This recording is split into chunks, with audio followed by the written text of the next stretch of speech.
So it's another day. Um, Yesterday before I went to bed, I had a little spider in my bed. And today I have one on the wall, so the little baby spiders are crawling around for some reason. Yeah, I had a lot of spiders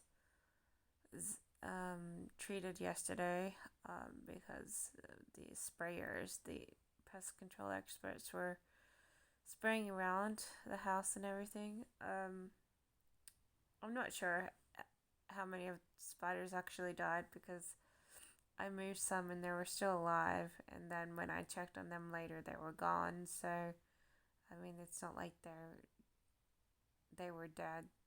And then we had a lot of rain last night, so I'm not sure if the effects of the spray would have lasted for very long, anyways. But for some reason, these little baby spiders were crawling around last night, and this morning, one right near pretty close to my bed. So maybe they've got like, kind of freaked out energy because not so many spiders are around or something.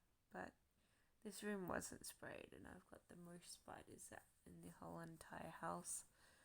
But I don't think the spray actually kills the spiders. So the other person vacuumed up a heap of spiders, and of course they're probably dead from being vacuumed. But I don't really think that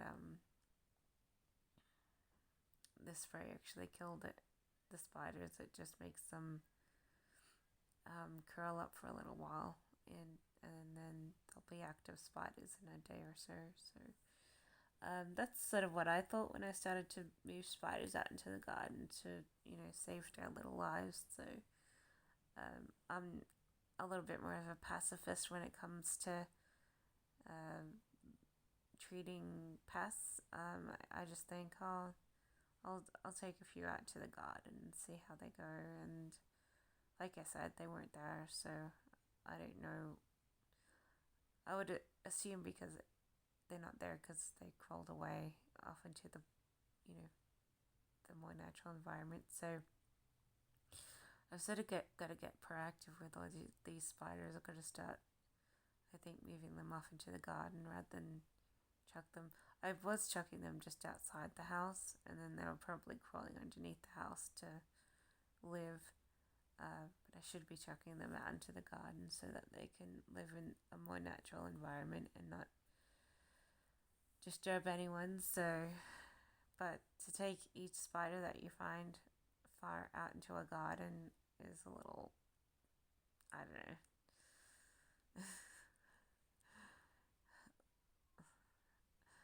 I know I have many, many days to be able to do these sorts of things, but it's a little time consuming. It's not like chucking it outside your window, it's chucking it wherever out into the garden a bit more. And I'm like, yeah, how long am I going to keep that up? But I do want to chuck them out because being inside is no good. It's just going to get them all. I mean, it's giving them a safe place to roost for a while until someone calls in the pest control people. So the ones in my room were lucky because my room didn't get sprayed because I was in here working, and as a policy, I think they divert around people who are situated in a room, because if they spray and I stay in the room to work, it could possibly lead to a lawsuit if I have some sort of reaction to the sprays, the chemical sprays that they spray around. So they didn't touch my room, and my room has more spiders. So because I haven't, well, whenever I take a broom to lift it up to the corners where all the spiders are, I get told, don't do that. Don't use a broom because the broom's dirty and you'll put stains on the walls. So, but I think